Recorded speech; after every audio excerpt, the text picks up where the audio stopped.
Salut les copains, bon ben c'est parti. Aujourd'hui, comme bientôt l'été et qu'on n'a pas envie de s'ennuyer comme tous les pêcheurs, je vais vous parler d'une pêche que on peut faire pour s'amuser l'été. Alors en fait c'est simple, on part à tombée de nuit, 1 heure, 2 heures avant la tombée de nuit, et on s'amuse à gratter les rochers. Ça s'appelle le rock fishing. Bah, vous en doutez tous, hein, tout le monde connaît. Alors le but du jeu en fait c'est de vous montrer quelques trucs, de vous montrer quelques leurres qui ont marché, de vous raconter un peu ce qui se passe quand on pêche la nuit. Donc, allez, j'attaque. Mon meilleur leurre, le petit twist comme ça. Alors, en fait, ça s'achète par boîte de 10. Là, c'est des 2 pouces, on dirait. C'est écrit sur le paquet. Ceux-là, ils sont blancs à l'anis. Une tuerie sur les 16 € de nuit. Vous prenez la pleine lune, n'importe quelle nuit, et vous envoyez au large à, je sais pas, 20-30 mètres du bord. Bah, le problème, c'est que ce petit truc là, ça fait la moitié de mon doigt. Hein, donc, quand vous voyez ça, qu'il faut envoyer à 20 ou 30 mètres, vous demandez comment on fait. Et ben, du coup, en fait, j'ai fabriqué des têtes plombées. Donc, j'ai acheté des hameçons tige longue. Je sais pas si on verra bien. J'ai pris des chevrotines, alors il faut minimum entre 2 et 4 grammes. Et une pince. Voilà, j'ai fabriqué des têtes plombées. Quand vous voyez le prix que ça coûte une tête plombée de 2 ou 4 grammes dans le commerce, ça vaut le coup de les fabriquer. Donc bah, après c'est vite fait, hein. Un twist c'est un twist. Hein. Donc vous piquez le truc, vous sortez avant la queue qui bouge, vous enfilez le truc, vous mettez un peu droit et vous envoyez au large. Et ça c'est de la bombe pour toutes les nuits où il y a la pleine lune. Bon, j'ai pas réussi qu'avec ça, hein. J'ai pris par exemple avec des petits chats comme ça, des tout petits chats. Bon, quand on voit la queue qui bouge à peine en secouant comme un fou, on se demande comment le poisson il le mange. Et ben franchement, vous jetez ça à 4-5 mètres du bord, 7-8 mètres du bord. Vous grattez, vous arrivez sur la zone où il y a du rocher en bordure, par exemple une digue, ou vous sautez un peu sur le sable, après vous arrivez sur le bord. Et c'est la fête, hein. Il y a les petits sards, les petits sévereaux, les petites oblades, les petits... Il y a un peu tout hein, qui vient dessus, hein. Les petits loups. Bon, après, il y a un moment dans la nuit, vous sentez que ça sent bon. Il y a plus trop de petits, vous voyez qu'il n'y a pas trop de touches. Là, il faut vraiment un leurre un peu efficace. Il faut trouver un petit truc genre 3 pouces, 4 pouces, 5 pouces. Là, c'est une tête plombée du commerce, 1 gramme et demi. Sinon, moi, j'en fabrique, par exemple, là, avec une chevrotine de 8 grammes. Donc là, je peux envoyer à 30-40 mètres du bord sans problème. Gratter tout le sable. Et là, je vous garantis que ce truc, c'est de la folie. Là même avec sans l'hameçon de queue. Et c'est de la folie. Là, on arrive sur la période de l'été. Donc vous allez avoir les marbrés qui vont gratter le sable. Les marbrés, il faut pas s'attendre à ce qu'ils attaquent de suite. Hein. Quand ils mangent, c'est 11 heures du soir, 1 heure du matin. Donc après, la technique, elle est très simple. Hein. Vous jetez au large.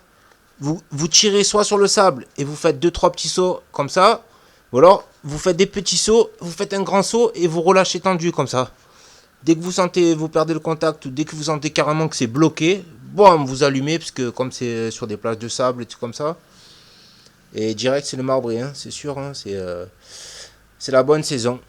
Bon voilà, alors pour le rock fishing, il y a plein de trucs. Hein. Quand vous arrivez à l'entrée des ports, par exemple, vous pouvez vous amuser avec des petits poissons nageurs comme ça. Là, j'ai des trucs de 4 ou 5 centimètres. Bon, ça s'envoie pas super bien. Hein. Donc, ne vous attendez pas à jeter à 100 km, mais 10-15 mètres du bord, ça peut se lancer hein, avec une petite canne un peu légère en 10-20 grammes. Quoi. Vous arrivez à jeter, même une 10-30 si vous mettez un peu du fil. Ah oui, le fil aussi, au fait. Pour le fishing, tout le monde croit qu'il faut pêcher, qu'on peut pêcher avec ce qu'on veut, mais en fait, malheureusement, le bas de ligne, il faut carrément descendre en diamètre. Hein. Moi, la nuit, même en nuit, je descends sur du 16, du 18 centième, du 20 centième, mais vraiment maximum en fluorocarbone, c'est le bout du monde, quoi. Les poissons, même de nuit, ils voient le fil, c'est hallucinant. Par contre, après, vous allez voir le nombre de touches, c'est impressionnant, quoi. On peut passer, si le fil il est pas bon, vous passez de 2-3 touches en 4-5 heures. Si le fil il est assez fin, vous vous augmentez de, je sais pas, la moitié de touches en plus facilement, quoi. Voilà, bon, ça c'est pour gratter un peu la surface. Après, il y a un truc intéressant aussi, il y a des tout petits barracudas ou des tout petits bécunes qui se promènent dans les ports. Donc là, vous prenez un poisson nageur de surface, genre des poissons qui font le walking the dog, ou alors légèrement qui plongent et qui ont le museau légèrement à ras de la surface, et vous ramenez un walking the dog, mais vous commencez tranquillement et au fur et à mesure vous accélérez, après vous recommencez doucement. Et au bout d'un moment, vous allez voir, il y a des tout petits bécunes, genre des poissons qui font 20-40 cm. Bon, après, ça peut être un barak qui fait 80 cm, hein, mais ça m'est pas encore arrivé. Mais bon, voilà. Au fur et à mesure de la nuit, essayez les tailles, essayez de l'heure, essayez le... Ça, c'est un pencil. En fait, il descend à 50 cm sous l'eau, il fait juste comme ça, tout droit. Il nage pratiquement pas, il a pas de bavette, il a rien du tout. Vous pouvez vous amuser à gratter en dessous de la surface. Au cas où il y a des gros. Donc ben ça c'est à vous de voir. Hein. Il y a des moments il y a rien du tout, il faut essayer les gros. Il y a des moments il y a plein de poissons, il faut essayer les gros. Il y a des moments il y a plein de poissons et après d'un coup ça se calme et là il faut commencer à chercher un peu, voir si on peut pas attraper un petit truc avec un petit poisson nageur ou voilà, là un petit crankback, un petit crank de, je sais pas, 3 cm et demi. Ça se lance pas très bien, ça part à, je sais pas, une dizaine, quinzaine de mètres. Ça descend à 1 mètre, 1 mètre 50. Mais si vous avez des sévéraux dans le coin, c'est garanti que si vous passer un truc comme ça en pleine nuit, en pleine lune surtout, hein, n'hésitez pas à faire du rock fishing en pleine lune. Ça vous permettra par exemple d'utiliser des créatures. En fait, vous pouvez fabriquer plein de créatures. Là, je vous montre un petit poulpe avec des bonnets de piscine. Vous mettez un petit bout de crevette ou vous mettez rien du tout d'ailleurs. Et par exemple, pour les rascasses, sur le sable, par exemple, si vous jetez loin et que vous voulez vous amuser, là carrément, j'ai mis deux petits cendrés sur une tête plombée, enfin une petite cendrée sur une tête plombée et un truc pour faire un peu comme des nageoires. Et honnêtement, vous mettez un bout de crevette et c'est parti quoi. Vous faites sauter ça sur le sable, dans les cailloux, un petit peu au bord. Ne vous arrêtez jamais hein, quand vous faites sauter dans les cailloux, c'est dangereux. Si vous arrêtez, la vague elle vous emporte, l'hameçon il se retourne et vous accrochez dans le rocher. Il y a un autre truc qui marchait super bien que j'ai testé de nuit, c'est sur des bancs de sable en fait, j'ai trouvé le mini jig Decathlon. Là, c'est un tout petit, il fait 10 grammes. Moi, je pêche toujours minimum 20-30 grammes en général. Et depuis que j'ai essayé ce jig, je me suis dit, tiens, il faut essayer les petits. Et c'est de la bombe, c'est une tuerie ce truc. De nuit, j'ai pris des petites doradroises en rafale. J'ai trouvé des mini calamars grands comme ça qui m'attaquaient le jig. Hallucinant, sous ma canne, en vertical. En fait, il suffit de jeter à, je sais pas, c'est 10 grammes quand même, donc ça se jette un peu loin, 20-30 mètres du bord. Vous descendez au fond, vous tapez le fond, et après vous restez à, je sais pas, entre 40 et 80 cm du fond, ou vers 1 mètre, 1 mètre 50. Et vous sautez comme ça, tous les 4-5 mètres, vous détendez la bannière, vous retournez jusqu'au fond, vous touchez le fond avec le cul du jig, et vous recommencez, hop, et vous faites sauter comme ça à ras du fond. Et le petit poisson, honnêtement, tous les 20-30 lancers, il y a une petite tape. Après, moi j'ai attrapé, je sais pas, un ou deux poissons par soir, hein, donc j'ai pas essayé longtemps, j'ai essayé 1 heure ou deux, mais vraiment c'est impressionnant comme c'est efficace.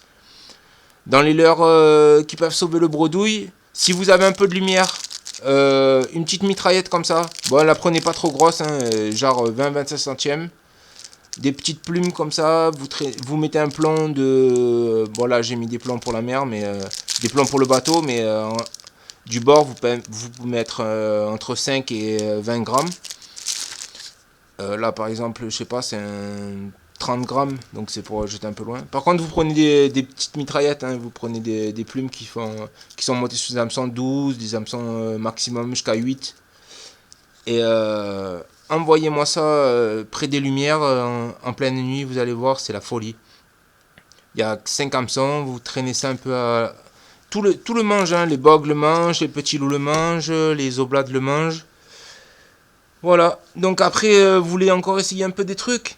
Alors par exemple, moi je fabrique des inchiku. Donc là, les inchiku, vu que je les fabrique, je les fais du poids que je veux. De nuit, en fait, le petit poulpe blanc comme ça, c'est de la folie. Vous mettez un petit bout de crevette sur l'hameçon, Là, j'ai une tête qui fait 15, qui fait 12 grammes, je crois, entre 8 et 12 grammes. Et si je veux pêcher loin, en fait, j'ai des têtes qui font pratiquement 40-45 grammes. Ça se jette à 60 mètres du bord. Vous sautez sur le fond. Et avec un petit bout de crevette, dès que vous sentez une touche, top, le moindre tap, hop, vous arrêtez le l'inchiku, vous gardez tendu. Si vous sentez que la canne elle recule comme ça, pof, vous allumez le ferrage.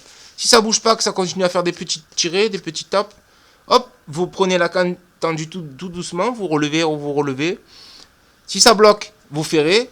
Si ça bloque pas, vous continuez, vous faites encore 3-4 bonds. Et tout le long, en fait, c'est comme ça la technique. C'est soit vous tirez, vous glissez sur le sable pour faire un peu du bruit et attirer les poissons. Ou soit vous faites des petits bonds comme ça. De temps en temps, n'hésitez pas, hein, vous faites des petits bonds pendant 3-4 mètres. Et d'un coup, hop, hop, hop, on met des coups vraiment un peu plus forts. Et vous laissez redescendre le jig tout tendu comme ça, à 40-50 cm du fond. Et vous retouchez le fond.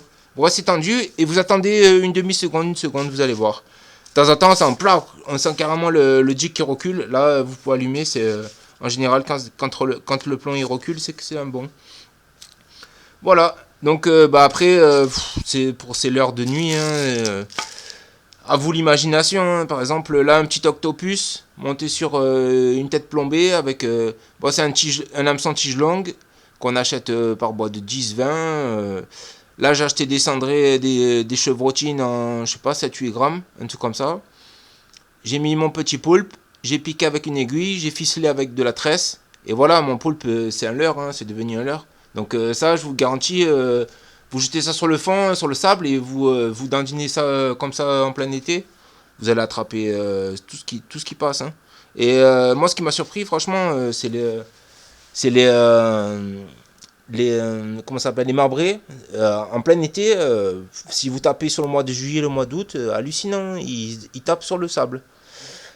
Voilà, donc je sais pas, je peux pas trop vous raconter toute ma vie non plus, mais essayez, il faut persévérer un peu quand même, hein. Ça prend au minimum 3-4 sorties de 3-4 heures, mais honnêtement, vous allez vous faire plaisir. Des fois, il y a des énormes gobies, des trucs qui font, je sais pas, 20 cm, 20-25 cm. D'un coup, vous les voyez, ils se décalent du fond dans le port et ils viennent taper, pof, sur un leurre, n'importe quoi, hein, sur un petit shad ou sur un petit verre. Et ces gobies-là, ils sont fous. 3, 4 fois, 5 fois, ils reviennent sur le même leurre. Vous rejetez 2 mètres derrière, vous grattez le fond et le gobi revient, il revient, il revient. Jusqu'à ce que vous le sortez. Donc, il y a de quoi s'amuser. Après, il y a des surprises. Hein. Moi, j'ai eu une dorade de 300-400 grammes que j'ai décroché en pleine eau. J'ai fait un joli marbré aussi une fois de presque 700 grammes. Après, des marbrés, il y a des sorts. J'en ai fait 3 ou 4 hein, au leurre comme ça. Après, une fois avec une créature comme ça, un peu moins touffue et un peu moins sophistiquée, carrément plus petite, j'ai fait un sar aussi une fois. Donc vraiment c'est le monde de la découverte. Après je vous dis le meilleur c'est ça, hein. Le meilleur c'est le petit twist comme ça. Il fait je sais pas, ça doit faire 3 cm et demi. Vous mettez ça sur une tête plombée, vous mettez à la verticale des rochers, vous dandinez dessous vous qu'il y ait 2 mètres, 4 mètres, 10 mètres de fond. Bon, je vous dis les poids pour les profondeurs. Par exemple, si vous pêchez entre 2 et 4 mètres, il faut un poids de tête plombée entre 2 et 4 mètres, il faut entre 2 et 4 grammes. Quoi. Si vous êtes entre 4 et 8 mètres, voire 12 mètres, vous pouvez pêcher entre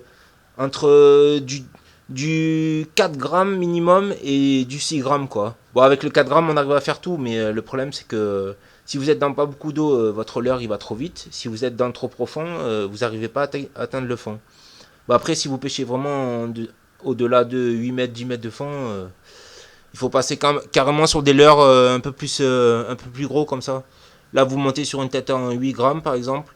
Vous passez sur un 3 pouces, 4 pouces. Vous passez sur un leurre à loup un peu plus souple. Et vous envoyez quoi, directement. Jusqu'au fond, le problème c'est que même si c'est léger, il faut attendre longtemps. Et après, vous dandinez entre deux eaux, mais bon.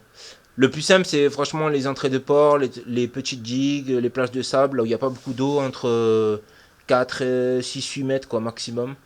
et vous grattez vraiment, vraiment. S'il y a vraiment beaucoup de rochers, vous pouvez vous mettre à la verticale, vous tirez à 2 mètres du bord. Et c'est la fête, il y a des rascasses, mais alors des rascasses, je suis tombé sur des soirs de la folie. Trois quatre rascasses, bon moi je relâche tout, hein, même les grosses et tout, ça me fait trop de peine. Quand je sais que quand j'étais gamin c'était le poisson bonus, je préfère les laisser aux enfants, donc des rascasses de même jusqu'à 400, 500, 600 grammes, je les relâche quoi. Donc des fois je m'en garde une petite de 300 grammes pour mettre dans la soupe, l'histoire de faire un peu de goût, mais honnêtement sur une dizaine, quinzaine que j'attrape, je relâche tout. Donc voilà, mais bon, en pleine lune, allez-y, faites les rochers avec des petits twists comme ça. Vous sautez à ras du fond, il n'y a rien à faire, hein, franchement, vous jetez à 8-10 mètres du bord, vous descendez jusqu'au fond, donc il faut laisser le fil dévidé du moulinet à la main, donc vous accompagnez, vous accompagnez. Moi je pêche en tresse, après vous pouvez pêcher tout en nylon, mais bon, tout en nylon, il faut au maximum du 20 centièmes quoi. Vous touchez le fond, vous sautez et vous remontez. Dès que vous sentez un obstacle, hop, vous mettez un coup de sillon, vous passez l'obstacle et vous recommencez derrière, vous retouchez, vous tapez le fond. Et vous tapez le fond et vous essayez de secouer un peu comme le drop shot à ras du fond, à 5-10 cm du fond. Et vous verrez, vous me direz, honnêtement, j'ai halluciné, j'ai attrapé des mini poulpes gros comme la moitié de ma main. Et la tête, elle devait être comme ça, quoi, pour rigoler. C'est un truc de fou. Il avait des petites pattes qui rentraient comme ça dans mes doigts. Donc j'ai attrapé des petits calamars, j'ai attrapé des petites sèches, j'ai attrapé. Cette pêche, c'est la surprise, quoi. Quand c'est l'été que ça mord bien, c'est le top, quoi. Honnêtement, il n'y a pas moyen de s'ennuyer. Voilà. Bon, ben, je vais pas trop vous saouler. Hein. Cette pêche, c'est super intéressant. Faut pas. Je peux pas tout vous raconter, surtout que des fois on passe 4 heures sans rien pêcher, et d'un coup en 1 heure et demie il y a trois quatre touches quoi. Donc moi j'ai passé des nuits entières à essayer de 7 heures du soir à 3-4 heures du matin et m'apercevoir que le banc il était de 11 heures à 3 heures du matin par exemple. Ou des soirs je croyais que c'était bon, j'allais attaquer et finalement j'attendais jusqu'à 1 heure du matin et ça mangeait de 1 heure à 3-4 heures du matin quoi. Donc c'est pas trop de chance quoi. Et des fois vous croyez que c'est bon et donc il faut essayer quoi. Le rock fishing garanti en 3-4 fois, vous essayez 3 heures 4 heures minimum, vous grattez les rochers de partout de partout et il y a toujours une surprise. C'est enfin honnêtement, moi j'ai toujours été surpris. J'ai pris des gobies que j'avais pas pensé, j'ai pris des marbrés, j'ai pris des petits loups, j'ai pris des sèvreaux, j'ai pris même des bogues, j'ai pris voilà. C'est vraiment la pêche quand vous en avez marre de rien pêcher. Au moins là vous partez à l'aventure, vous savez que vous allez rien pêcher parce que c'est que des petits poissons. Mais il y a toujours un moyen de s'amuser. Voilà. Bon ben c'était la petite pause de la journée, l'histoire de vous raconter un truc, de vous raconter une petite pêche et de vous raconter un peu de technique. Et n'hésitez pas à échanger hein, si vous avez des expériences ou si vous pensez carrément que c'est des conneries ce que j'ai raconté ou si vous avez d'autres idées, carrément des trucs en plus à compléter, envoyez. Allez, à plus.